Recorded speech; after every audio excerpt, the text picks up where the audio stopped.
In this episode of Teach Me Something, Justin Aikens attempts to teach our real estate expert Long Doan the BRRRR Strategy. BRRRR is an acronym, but it's buy, rehab, rent, refinance, and then, of course, you repeat the process. Justin is based out of Ohio and is an agent with the Akens team and is an investor himself. Justin has been a licensed agent since 2012 and has experience in rehabbing, flipping, and renting homes. He has also helped many investors, both local and out of state, with the purchase, rehab, and management of investment properties in Northeast Ohio. His superpowers are integrity and honesty. Will Long learn something new from Justin? We will find out on this episode of Welcome to Teach Me Something, where our experts have 2 minutes to teach something new. I'm your host, Jesse Zagorski. Meet Long Doan. Long knows a lot about everything, but specifically real estate and leadership. Long has sold thousands of houses, but there's one thing you should know about him. Every day, he is committed to learning something new. And if he doesn't learn something new, he has to read a book for at least 20 minutes. Long loves to learn, but he hates reading books. Well, that's not totally true, but you get the idea. And Long has a short attention span because his brain is always thinking, which is why our contestants only have 2 minutes. Let's see if Long can learn something new on Teach Me Something. You ready to rock? Ready to go. All right, I'll put 2 minutes on. Awesome. Great. Well, Long, I'd like to introduce to you the BRRRR Strategy. BRRRR is an acronym, became popular through Bigger Pockets, but it's buy, rehab, rent, refinance, and then, of course, you repeat the process. So what I would like to describe is how to buy a property and leave none of your own money left in it. So it's actually a very cool strategy. Your cash on cash return is actually infinite. So quickly, I know I'm in Northeast Ohio. My market's going to be a little bit different than some others, but this is something I'm actually doing right now on a deal. So I'm buying a house. It's a 3-bed, 1-bath ranch for $60,000. Okay. My contractor and I walked through the house. Before I even walked it, I have to know what the ARV is. So the ARV on this is $110,000. Okay. So the purchase price is $60,000. It's an off-market deal, so it doesn't have a lot of competition and be able to pay cash for it and close quickly, which is important to the seller. So when we walk through with my contractor, it needs about $15,000 worth of work. It needs a new bathroom, new flooring, new paint, and some soffit, some light exterior work. So now we're all into this for $75,000. Now we then would have to rent the property. The average rent on this property is somewhere in the $950 range. So we'll get a tenant into the property for $950,000, and then we refinance it. So knowing where our ARV is at $110,000, most lenders will do a cash out refinance of 75% of the loan to value. So do 75% of $110,000. We then can actually have a mortgage on this at $82,500. If we're all into this for $75,000, we can do a cash out of $82,500. You now actually are getting paid to buy a house, and you still get cash flow on this property of about $300 a month. I spotted 2 minutes. Look at that at the buzzer. I'm always amazed, Long, that people can break down these concepts in 2 minutes or less. All right, so I'm gonna let you. No kidding. That was incredible, Justin. Long, what questions do you have for Justin? Yep, I have a couple of questions. I've done several of those transactions similar, so I've learned a couple of new things today. And my question for you is, and I'm not very good at it still, but what's a typical bedroom, bathroom count you should target for this type of thing? A 3-1, 3-2, a 4-3? Because sometimes you get too big, it's hard to rent out too, right? Well, unfortunately, it's actually not too hard to rent out. I like to keep my rentals smaller because the bigger they are, that means more people, more kids, more pets, more repairs, more expense, all of that. So my target is a 2 to 3 bedroom. I prefer to have either a ranch style home or a Cape Cod style home. I try to avoid second story plumbing. For any plumbing leaks now, you're only dealing with one floor versus multiple. So I try to keep my single families or apartment units smaller in bedroom size, just for the less variables that could be added with more tenants. Okay, cool.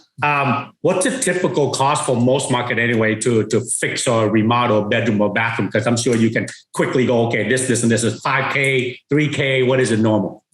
So for me, painting, I look at a bedroom, each room, a standard 12 by 12 bedroom. For me, it's $300 of material and labor. again, I'm understand each market though is going to be different. So if I know my labor costs for Northeast Ohio, and my material cost is relatively similar, so I can literally target, my material or labor costs just by simply walking through it. And again, you're not going to be down to the final dollar, but you always estimate high and come in lower. Yep. Okay. Off market right now is pretty tough out there with homeowner trying to compete against investors. How are you finding these? So this was actually from my brother, who's a financial advisor. But I make it a point in my business to have these relationships of not only a financial advisor, attorneys I've gotten deals from this year. My accountant has given me a deal, all because they know that I'm not a silent investor. I speak about what I do. Everyone knows that I buy houses, sell houses. So when they are presented with a deal, like my brother's helping this woman just get out of this project, it's not working for her lifestyle. She's, has other things to do. So she just wants to get rid of it. And this is where the opportunities come to us. Okay, cool. After you buy, rent out, refinance and keeping it, are you self-managing or what at some point that a typical investor should not self-manage and or use a management company? And the follow-up question to that is, how do you vet a good one? Because you don't have a good one. I mean, your value could start dropping too. That's, in my opinion, the biggest variable in owning rental properties is your property manager. I actually have just recently hired, her first day is today, a property manager for my portfolio. I will next week I'll own up to 86 properties. I think at that point, the costs, the benefits far outweigh her cost. However, it's I also am in real estate all day, full time. So to me, I don't do any of the work, but I just delegate from any repairs that come through. So I guess it's more personal preference on lifestyle and how much you want to be involved in that. I really enjoy, I wouldn't say necessarily enjoy, but it's going to be like, I don't like being ripped off. So that's why I don't have a bad property manager. But that's it. And so are all your properties local in your area? Because you're self-managing until you hit the point where it makes sense that you actually hire your own in-house person. You're still not leveraging an outside property manager. You're keeping quality control because this person you're hiring is on staff, correct? Correct. Yep. So, and yes, all of my properties are local. So I would not feel comfortable self-managing something out of my own market. So how would I vet a good property manager is you have to ask questions you already know the answer to. And as long as they answer them appropriately and how you feel the answer should be, I think that's step one. References are going to be, important. I would almost rather have a random property that versus like nobody's gonna give you a bad reference. I'd rather just pick somebody and see if they'd be willing to do that. That would be probably, just adds a little bit more truth behind a reference than just giving somebody's the best reference for everybody. That's smart. And by the way, Long, I was just going to say, I've already sent one of my clients from San Diego over to Justin, who he said Justin's awesome. So I mean, Justin as an agent and investor, I mean, Justin's fantastic on both sides. Can you share with us, Justin, what market you in? We got a deal last weekend too. Yeah, what market are you in so everybody knows? Akron, Ohio. So Northeast Ohio. Did you say, Justin, you got him into a deal last weekend, right? Yeah, with your buddy. So I heard. Excited. All right, Long, I got to ask. I know you already kind of made a little teaser. You kind of said you learned stuff, but I want to be very clear here because this is like we got your challenge on the line. Did you learn something today?